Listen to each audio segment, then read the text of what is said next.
യോഗ്യനവൻ, പുകഴ്ചയ്ക്ക് യോഗ്യനവൻ. ആരാധിക്കുന്നു ഞങ്ങൾ വിശുദ്ധിയിൻ ഉന്നതനേ. സ്തുതിക്ക് യോഗ്യനവൻ, പുകഴ്ചയ്ക്ക് യോഗ്യനവൻ.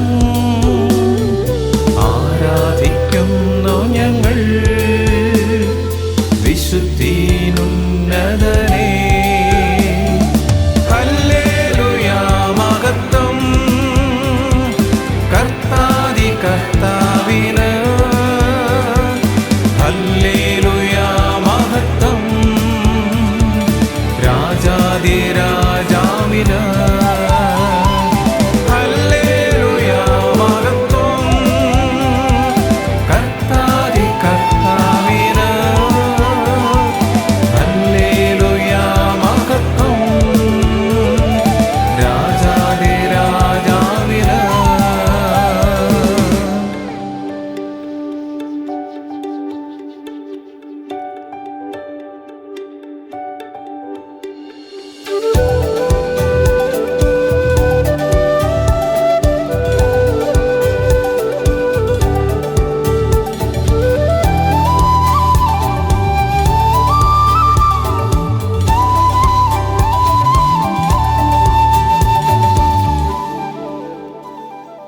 ഉയർന്നും പൊങ്ങിയുമാ സിംഹാസനെ കാണും ഞാൻ. സറാഫുകൾ സ്തുതിക്കും പരിശുദ്ധനായവനേ. ഉയർന്നും പൊങ്ങിയുമാ സിംഹാസനെ കാണും ഞാൻ. സറാഫുകൾ സ്തുതിക്കും പരിശുദ്ധനായവനേ. ഹല്ലേലൂയാ മഹത്വം കർത്താദി കർത്താവിന്. ഹല്ലേലൂയാ മഹത്വം രാജാദി രാജാവിന്. ഹല്ലേലൂയാ മഹത്വം കർത്താദി കർത്താവിന്. ഹല്ലേലൂയാ മഹത്വം രാജാദി രാജാവിന്. ദൈവത്തിന്റെ അതിപരിശുദ്ധനാമം സ്തുതിക്കപ്പെടുമാറാകട്ടെ. ഇന്നത്തെ അനുദിന ചിന്ത, സാത്താനോട് എതിർത്തു നിൽപ്പിൻ. യാക്കോബ് ശ്ലീഹയുടെ ലേഖനം അതിന്റെ 4-ാം അധ്യായം 7-ാം വാക്യം. Book of James chapter 4 verse 7. Submit yourselves therefore to God. Resist the devil and he will flee from you. ആകയാൽ നിങ്ങൾ ദൈവത്തിന് കീഴടങ്ങുവിൻ, പിശാചിനോട് എതിർത്തു നിൽപ്പിൻ, എന്നാൽ അവൻ നിങ്ങളെ വിട്ട് ഓടിപ്പോകും. ഹല്ലേലൂയ. പരിശുദ്ധാത്മാവ് ദൈവമേ, ഞങ്ങളുടെ ഹൃദയത്തിലെ ഓരോ വാക്കുകളും ഹൃദയത്തിലെ ധ്യാനവും തിരുസന്നിധിയിൽ പ്രസാദകരമായിരിക്കുവാൻ പരിശുദ്ധാത്മാവ് ദൈവമേ ഞങ്ങളെ സഹായിക്കണം. അവിടെ ഞങ്ങളെ അധരങ്ങളെ സ്പർശിക്കണമേ. അപ്പോൾ ഞങ്ങൾ നിന്റെ സ്തുതിഗീതികൾ ആലപിക്കും. അനുഗ്രഹിച്ചനായി നന്ദി. യേശുവിൻ നാമത്തിൽ തന്നെ ആമേൻ. സാത്താനോട് എതിർത്ത് നിൽപ്പിൻ. ലോകം മുഴുവനും തിന്മയുടെ ആസക്തികളെ വിതച്ച് അവന്റെ കാൽ കീഴെ കൊണ്ടുവരുവാൻ സാത്താൻ അതിയായി പരിശ്രമിക്കുന്നു. അറ്റ് പ്രസന്റ് നമ്മൾ ആയിരിക്കുന്ന സമയത്ത് പോലും അവൻ തന്റെ പ്രവൃത്തിയിൽ നോൺ സ്റ്റോപ്പായിട്ട് പ്രവർത്തിച്ചുകൊണ്ടേ ഇരിക്കുകയാണ്. അതിന് അവിശ്വാസികളെ അല്ല ഇവൻ കയ്യിലെടുക്കുന്നത്, വിശ്വാസികളെയാണ്. നിരീശ്വരവാദികളെ പിശാചിന് വേണ്ട. പിശാചിന് വേണ്ടത് ഈശ്വരവാദികളെയാണ്. പല വഴികളിൽ കൂടിയും അതിനുവേണ്ടി അവൻ തന്ത്രങ്ങളെ മെനയുന്നു. ഈ ലോകം പിശാചിന്റെ അധീനതയിലെന്നാണ് വചനം പറയുന്നത്.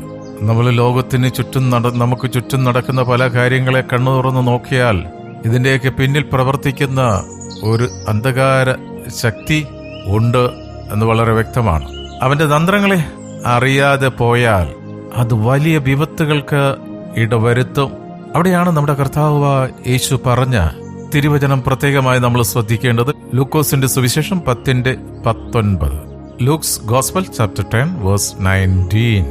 Behold, I give to you power to tread on serpents and scorpions, and all over the power of the enemy, and nothing shall by any means hurt you.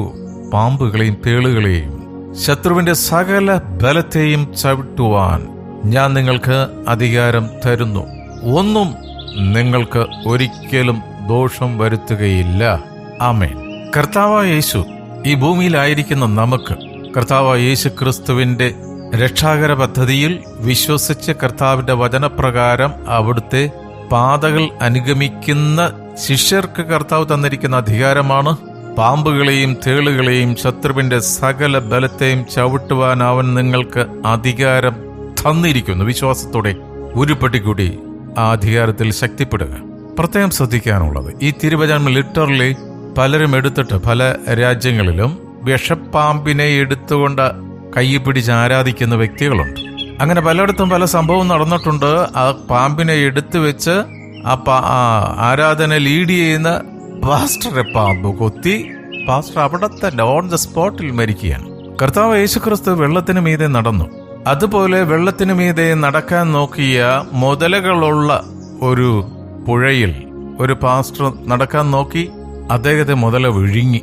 പാമ്പുകളെയും തേളുകളെയും അവർ കയ്യിലെടുക്കും, അവർ നിങ്ങളെ കടിക്കുകയില്ല, ഒരനർത്ഥവും ഭവിക്കുകയില്ല എന്ന് കർത്താവ് തന്ന അധികാരമെന്ന് പറയുന്നത് ലിറ്ററലി അതിനെ എടുത്താൽ തേളും കുത്തും പാമ്പും കടിക്കും. പക്ഷേ ഇത് രണ്ടും പിശാചിന്റെ പ്രതിനിധികളാണ്. തേളിനെയും പാമ്പിനെയും പോലെ വിഷവിറക്കുന്ന വ്യക്തികൾ ഈ സാത്താൻ വരുന്നത് ഈ തേളിന്റെയും പാമ്പിന്റെയും വേഷത്തിലല്ല, പച്ച മനുഷ്യന്റെ വേഷത്തിലാണ്.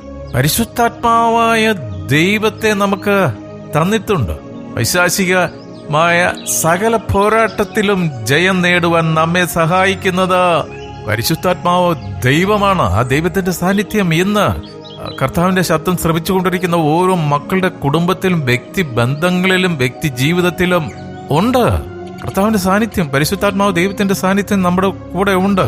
പരിശുദ്ധാത്മാവ് ദൈവത്തെ, സഹായകനായ ദൈവത്തെ നമുക്ക് തന്നിരിക്കുകയാണ്. ആ സഹായകനെ മാറ്റി നിർത്തരുത്. ഇന്ന് ജീവിതത്തിന്റെ നല്ല സമയങ്ങളിൽ പലരും ദൈവത്തെ അന്വേഷിക്കുന്നില്ല. Seek you first the kingdom of God. ആദ്യം ദൈവത്തെയും ദൈവരാജ്യത്തെയും അന്വേഷിക്കുവിൻ. ആ ബാക്കിയുള്ളതെല്ലാം എന്താണോ ആഗ്രഹം അത് ദൈവം തന്നിരിക്കും. Seek you first the kingdom of God. കർത്താവായ ദൈവത്തെ അന്വേഷിക്കാത്തവർക്ക് ജീവിതത്തിലെ യുദ്ധസമയങ്ങളിൽ പിടിച്ചു നിൽക്കുന്നതിന് സാധ്യമല്ലാതെ വരുന്നു. നമ്മുടെ ജീവിതത്തിൽ നമ്മളുടെ മുന്നിൽ വരുന്ന യുദ്ധത്തെ അതിജീവിച്ച് മുന്നോട്ട് പോകാൻ നമുക്ക് സാധിക്കാത്തതിന്റെ കാരണം യുദ്ധം നമുക്കുള്ളതല്ല, യുദ്ധം കർത്താവിനുള്ളതാണ്. നമ്മളുടെ ശക്തിയിൽ ആശ്രയിച്ച് നമ്മൾ യുദ്ധം ചെയ്യാൻ നോക്കുമ്പോണ്ടല്ലോ, യുദ്ധം ചെയ്യുന്ന ആരോടാണെന്നറിയാം? ജഡരക്തങ്ങളോടല്ല, അമ്മാവനോടും ആന്റിയോടും അളിയനോടും പെങ്ങളോടും അപ്പനോടും അമ്മയോടും അയൽക്കാരോടും ഒന്നുമല്ല, ദുരാത്മശക്തിയോടാണ്. അവനോട് യുദ്ധം ചെയ്യണമെങ്കിൽ മാനുഷികമായ കഴിവിൽ ആശ്രയിച്ചു പോകരുത്. ദൈവം കൂടെ ഇല്ലെങ്കിൽ യുദ്ധത്തിന് പോകരുത്. മോശ പറഞ്ഞു, നീ കൂടെ വരുന്നില്ലെങ്കിൽ ഞങ്ങളെ അയക്കല്ലേ, നിന്റെ തിരുസാന്നിധ്യമാണ് ഞങ്ങളെ മറ്റുള്ളവരിൽ നിന്ന് വ്യത്യസ്തരാക്കുന്നത്. പരിശുദ്ധാത്മാവിന്റെ തിരുസാന്നിധ്യം ഇല്ലാതെ കണ്ട് ഇറങ്ങി പുറപ്പെടുമ്പോഴാണ് അടികൊണ്ട് മടങ്ങേണ്ടി വരുന്നത്. കർത്താവ് യേശു പറഞ്ഞു, അധ്വാനിക്കുന്നവരും ഭാരം വഹിക്കുന്നവരുമായി നിങ്ങളെല്ലാവരും എന്റെ അടുക്കൽ വരുവിൻ, ഞാൻ നിങ്ങളെ ആശ്വസിപ്പിക്കും. ഒരു കാര്യമുണ്ട്, അകന്നു നിന്നാൽ അനുഗ്രഹം ഉണ്ടാകത്തില്ല. അകന്നു നിന്നാൽ കർത്താവിന് തൊടാനും പറ്റത്തില്ല. Come to me you who are heavy burdened. എന്റെ അടുക്കൽ വാ, അധ്വാനിക്കുന്നതും ഭാരം വഹിക്കുന്നവരുമായി നിങ്ങൾ എല്ലാവരും എന്റെ അടുക്കൽ വാ. സ്തോത്രം. എല്ലാ മനുഷ്യനും അവന്റേതായ ഭാരങ്ങളും പ്രയാസങ്ങളും ബുദ്ധിമുട്ടുകളും ഒക്കെ ഉണ്ട്. ആരും ഇതിൽ നിന്ന് ഫ്രീ അല്ല.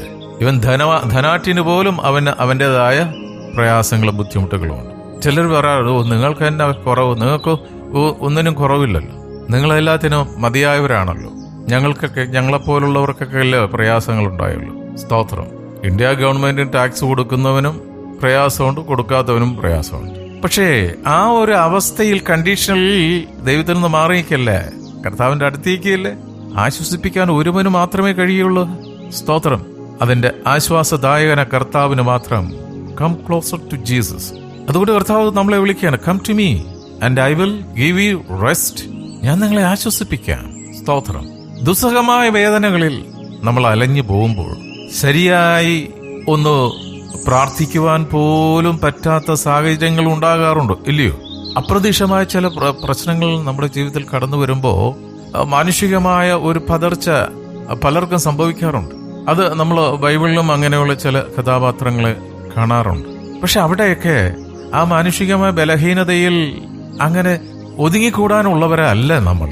അതിനെ അതിജീവിച്ച് ആ സമയത്താണ് ദൈവവചനത്തിന്റെ ആ ഒരു ജീവൻ പ്രവർത്തനം നമ്മുടെ ആ ഒരു സമയത്ത് ഉണർന്നു വരേണ്ടത്. അങ്ങനെയുള്ള സമയങ്ങളിൽ അഭയം പ്രാപിക്കാനായിട്ട് പ്രത്യേകിച്ച് ഒരു സ്ഥലത്ത് ഓടിപ്പോകണ്ട. പലപ്പോഴും നമ്മൾ ഒരു താൽക്കാലിക ആശ്വാസത്തിന് വേണ്ടി പല തീർത്ഥാടന കേന്ദ്രങ്ങൾ സന്ദർശിക്കാറുണ്ട്. വേളാങ്കണ്ണി പോകാറുണ്ട്, ആലപ്പുഴ കൃപാസനത്തിൽ പോകാറുണ്ട്, അതേപോലുള്ള കുരിശുകൊണ്ട് കുരിശുമല കയറാറുണ്ട്. എന്റെ പൊന്നു ദൈവമക്കളെ, ഇവിടങ്ങളിലൊക്കെ കർത്താവിന്റെ പ്രവർത്തനമല്ല. എന്നോട് ക്ഷമിക്കണേ, വേറൊന്നും വിചാരിക്കല്ലേ. ദൈവത്തിന്റെ വചനത്തിൽ പറയുന്ന പോലുള്ള ഒരു പ്രവർത്തനം ഇത്തരത്തിലുള്ള കേന്ദ്രങ്ങളിൽ നടക്കത്തില്ല. എങ്ങും ഓടണ്ട, സ്വർഗരാജ്യം നിന്നിൽ തന്നെയാണ്. നിന്റെ അവസ്ഥയിൽ വെളിപ്പുറത്ത് വരാൻ കഴിവുള്ള ഒരു ദൈവത്തെയാണ് നമ്മൾ ആരാധിക്കുന്നത്. ഒരു പ്രത്യേക സ്ഥലത്ത് ചെന്നാൽ മാത്രമേ അനുഗ്രഹം പ്രാപിക്കൂ എന്ന് എവിടെയാ പറയുന്നത്? ഒരു പ്രത്യേക സ്ഥലത്ത് ചെന്നാൽ അനുഗ്രഹം പ്രാപിക്കുമെന്ന് സാത്താനാ പറയുന്നത്. കാരണം അവൻ അവിടെയാണ്. അവൻ എവിടെ ഇരിക്കുന്നു അവിടെ ചെന്നാലേ അനുഗ്രഹം പ്രാപിക്കാൻ പറ്റുകയുള്ളൂ. എന്നാൽ നമ്മുടെ കർത്താവ് ദൈവം നീ ഇരിക്കുന്ന ഇടത്തിലുണ്ട്. ഒന്ന് ഡാനിയലിനെ പോലെ മുട്ടുമടക്കി ഒന്ന് ഹൃദയം അവന്റെ സന്നിധിയിൽ ഒന്ന് പകർന്നാ മതി. The touch of the divine master on the സ്പോട്ടിൽ അനുഭവിക്കാൻ പറ്റും. വിദ്വാന്റെ കരസ്പർശനം ആ സമയത്ത്, ആ സെക്കൻഡിൽ അനുഭവിക്കാൻ സാധിക്കും. ഇനി ഈ പറയപ്പെടുന്ന സ്ഥലങ്ങളൊക്കെ പോയാൽ ഫ്രീ ആയിട്ട് അവരാരെങ്കിലും ഒരു അനുഗ്രഹം ഒന്ന് പ്രാർത്ഥിക്കുക ചെയ്യോ? ഇല്ലല്ലോ. പണം കൊടുത്താലേ അനുഗ്രഹം തരുവുള്ളൂ. അപ്പോൾ അത് അനുഗ്രഹം തരുന്ന സ്ഥലമല്ല, നിന്റെ പോക്കറ്റിൽ ഇരിക്കുന്നത് വാങ്ങിച്ചെടുക്കുന്ന സ്ഥലമാണ്. നമ്മുടെ ഭാരങ്ങളും പ്രയാസങ്ങളും കർത്താവിന്റെ സന്നിധിയിൽ സമർപ്പിക്കാം. നമുക്കെതിരെ വരുന്ന ദുരാത്മശക്തിയോട് പടപൊരുതാൻ കർത്താവായ യേശു നമ്മളെ സഹായിക്കും. നമ്മുടെ സകല ഭാരവും കർത്താവിന്റെ മേൽ ഇടാം. അവൻ നമുക്കായി കരുതുന്നു. തുടർന്നും നമുക്ക് മറ്റൊരവസരത്തിൽ ഈ ചിന്ത തുടരാം. നമുക്ക് പ്രാർത്ഥിക്കാം. ഹല്ലേലൂയ. സ്തോത്രം, സ്തോത്രം, സ്തോത്രം. സ്നേഹവാനായ പിതാവേ, ഇന്ന് തിരുവചനം ശ്രവിച്ച ഓരോ മക്കളെയും തിരുക്കരങ്ങളിൽ സമർപ്പിച്ച് പ്രാർത്ഥിക്കുന്നു. ദുരാത്മശക്തിയോട് പടപൊരുതുവാൻ അവിടുത്തെ ആത്മാവിനാൽ ഞങ്ങൾ ഓരോരുത്തരെയും ശക്തിപ്പെടുത്തി നിറയ്ക്കുന്നതിനായി നന്ദി പറയുന്നു. കുടുംബത്തോടെ ഞങ്ങളെ കരങ്ങൾ തരുന്നു. ജോഷുവായ പോലെ സന്നിധിയിൽ ചേർന്ന് നടക്കുവാൻ ഞങ്ങളെ സഹായിക്കണം. ഞങ്ങൾ ഓരോരുത്തരും ചേർന്ന് നിൽക്കുന്ന കൂട്ടായ്മയെ അനുഗ്രഹിച്ച് പ്രാർത്ഥിക്കുന്നു. വിശേഷാൽ കർത്താവിനെ അടിയങ്ങളുടെ പ്രാർത്ഥന സഹായം ആവശ്യപ്പെട്ടിരിക്കുന്ന രോഗികളായിട്ടുള്ള പ്രിയ സഹോദരങ്ങളെ ഈ സമയത്ത് തിരുക്കരങ്ങളിൽ കൊണ്ടുവരുന്നു. ശാരീരികമായി വേദന, അസ്വസ്ഥതകൾ അനുഭവിക്കുന്ന മക്കളുണ്ടല്ലോ, അവിടുത്തെ അടിപ്പിണരുകളാൽ പൂർണ്ണ സൗഖ്യം അവർക്ക് കൊടുത്തിരിക്കയാൽ സ്തോത്രം. ശാരീരികമായിട്ടുള്ള എല്ലാ രോഗങ്ങളും വിട്ടുമാറട്ടെ. എല്ലാ മാനസിക പ്രയാസങ്ങളും പിരിമുറുക്കങ്ങളും മാറിപ്പോകട്ടെ. എല്ലാ ഭയവും വിട്ടുമാറട്ടെ. സ്തോത്രം. സാമ്പത്തികമായ ബുദ്ധിമുട്ടുകൾ മാറിപ്പോട്ടെ. സ്തോത്രം, സ്തോത്രം, സ്തോത്രം, സ്തോത്രം. നാളെക്കുറിച്ചുള്ള ഭയവും ആകുലതയും വിട്ടുമാറട്ടെ. അവിടുന്ന് അങ്ങനെ ചെയ്യുന്നതിനായി നന്ദിയപ്പ, അനുഗ്രഹിച്ചതിനായി സ്തോത്രം. കർത്താവേ, ഞങ്ങൾ തന്നിരിക്കുന്ന ഭൗതിക നന്മകളെ സമർപ്പിച്ച് പ്രാർത്ഥിക്കുന്നു. ഞങ്ങളെ തുരുത്തിയെ അനുഗ്രഹിച്ച് പ്രാർത്ഥിക്കുന്നു. ഞങ്ങളുടെ മാവ് കുഴക്കുന്ന തൊട്ടിയെ അനുഗ്രഹിച്ച് പ്രാർത്ഥിക്കുന്നു. ഞങ്ങളുടെ ബിസിനസ്സിൻ്റെ അതിരുകളെ അവിടുന്ന് വിശാലപ്പെടുത്തുന്നതിനായി സ്തോത്രം. ബിസിനസ് ചെയ്യുന്ന ഓരോ മക്കളെയും പ്രത്യേകമായി തിരുക്കരങ്ങളിൽ സമർപ്പിക്കുന്നു. കർത്താവേ, ഹല്ലേലൂയ. എല്ലാ ആകുലതകളും പ്രയാസങ്ങളും മാറിപ്പോട്ടെ. എല്ലാ ടെൻഷനും മാറിപ്പോട്ടെ. യഹോവ ഭക്തിയോടൊപ്പം ധനവും മാനവും ജീവനും അതിനോട് സങ്കടം കൂട്ടിച്ചേർക്കുന്നില്ല എന്ന് അവിടുത്തെ വചനം പറയുന്നത് പോലെ ഓരോ മക്കളെയും സമർപ്പിച്ച് പ്രാർത്ഥിക്കുന്നു. പോകുന്നിടത്തേക്കും അവിടുത്തെ തിരുക്കരം കൂടെ ഇരിക്കുന്നതിനായി സ്തോത്രങ്ങളുടെ തലമുറകളെ അനുഗ്രഹിച്ച് പ്രാർത്ഥിക്കുന്ന കർത്താവേ, സ്കൂളിലും കോളേജിലും പഠിക്കുന്ന കുഞ്ഞുങ്ങളെ പ്രത്യേകമായി സമർപ്പിക്കുന്ന അവരുടെ ബുദ്ധിമണ്ഡലത്തെ അനുഗ്രഹിക്കണമേ. അവരുടെ മുൻപിൽ ദുഷ്ടൻ കൊണ്ടേയിടുന്ന, സാത്താൻ കൊണ്ടേയിടുന്ന സകല കെണികളെയും ചതികളെയും തിരിച്ചറിയാനുള്ള പരിജ്ഞാനം ഞങ്ങളുടെ മക്കൾക്ക് പകരണമേ എന്ന് പ്രാർത്ഥിക്കുന്നപ്പാ. ദൂരത്തും ചാരത്തുമായി ജോലിക്കായി പഠനത്തിനായി പോയിട്ടുള്ള ഞങ്ങളുടെ സഹോദരങ്ങൾ, ബന്ധുമിത്രാദികളെ, മക്കളെ കരങ്ങളിൽ തരുന്ന കർത്താവേ, അവരുടെ ഫീൽഡുകളിൽ, അവരുടെ പ്രവർത്തന മേഖലയിൽ അനുഗ്രഹിക്കപ്പെട്ട നിലയിൽ മുന്നോട്ട് വരുവാൻ മക്കളെ സഹായിക്കണം. ഒരിക്കലുകൂടി കർത്താവേ, ഇന്നത്തെ ദിനത്തിനായി സ്തോത്രം. എല്ലാ നന്മകളും, ഇന്നത്തെ എല്ലാ പ്രവൃത്തികളും നന്മയുടെ കരം കൂടെ ഇരിക്കുന്നതിനായി സ്തോത്രം. ഞങ്ങളെ അനുഗ്രഹിച്ചതിനായി നന്ദിയപ്പ, യേശുവിൻ നാമത്തിൽ തന്നെ. ആമേൻ, ആമേൻ, ആമേൻ.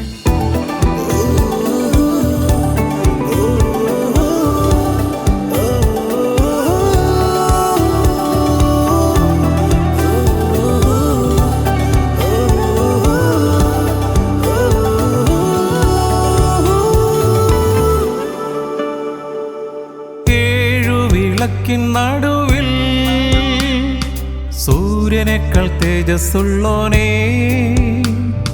ദൂതന്മാർ വണങ്ങുന്നോനേ, ആരാധിക്കുന്നു ഞങ്ങൾ. ഏഴു വിളക്കിൻ നടുവിൽ സൂര്യനേക്കാൾ തേജസ്സുള്ളോനേ,